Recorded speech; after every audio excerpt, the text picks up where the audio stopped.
I would like you to imagine sitting in a room looking up at a tiled ceiling, and you notice that one tile is missing, just one.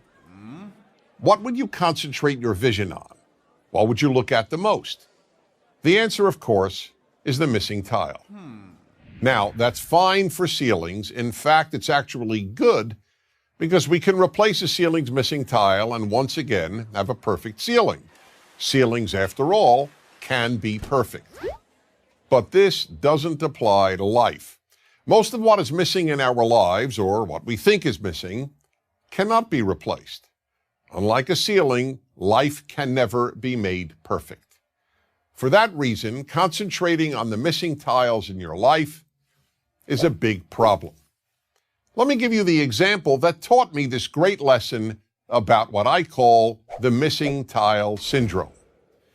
A bald man once said to me, "You know, Dennis, whenever I walk into a room with people, all I see is hair."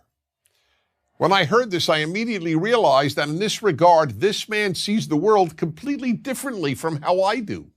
Because I have all my hair. When I walk into a room, I don't even notice hair. It's not a missing tile for me. But for this person, hair is what he sees. This applies in some way to everyone.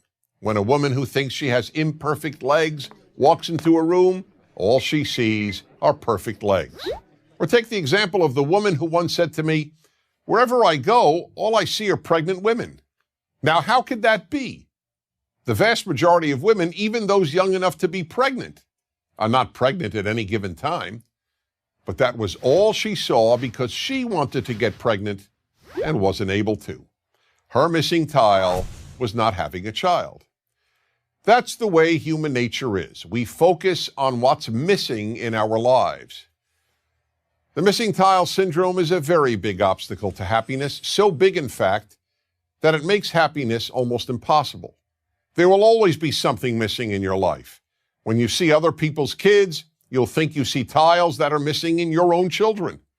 Gee, why can't my kid study as hard, or be as polite, or be as bright, or be as good-looking, or be as athletic? The same holds true regarding our spouses, our work, our looks. The list is endless. I'll give one more example. When I was single and looking to find the right woman, I wanted to first identify the most important trait to look for in my future wife. So after almost every date, I would call my best friend Joseph and announce, "Joseph, tonight I identified the most important trait in a woman." And he would always say, "Okay, Dennis, what is it?"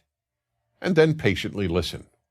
One night I would tell him that it was intelligence, another night that it was looks, another night personality, and on yet another night, kindness. One night, as usual, I called him up after an evening out and said, "Joseph, I finally figured out what the most important trait in a woman is." But this time he didn't say, "Okay, Dennis, what is it?" Instead he said, "Don't tell me, I'll tell you." Perplexed, I asked, "How do you know? You don't even know the woman I went out with." "It doesn't matter," he said. "Whatever trait tonight's woman was missing, that's the one you decided is the most important trait in a woman." I could say nothing. He was right. Whatever that night's date was missing is what I would declare the most important trait in a woman. I hadn't yet come up with the term missing tile syndrome, but that is exactly what I was suffering from.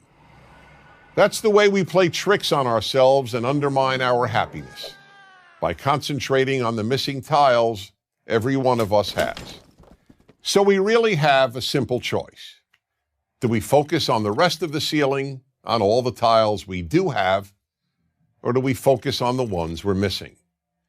To a large extent, the answer to that question will determine how happy you will be. I'm Dennis Prager. Join Prager University, subscribe to our YouTube channel, and sign up for free at prageru.com.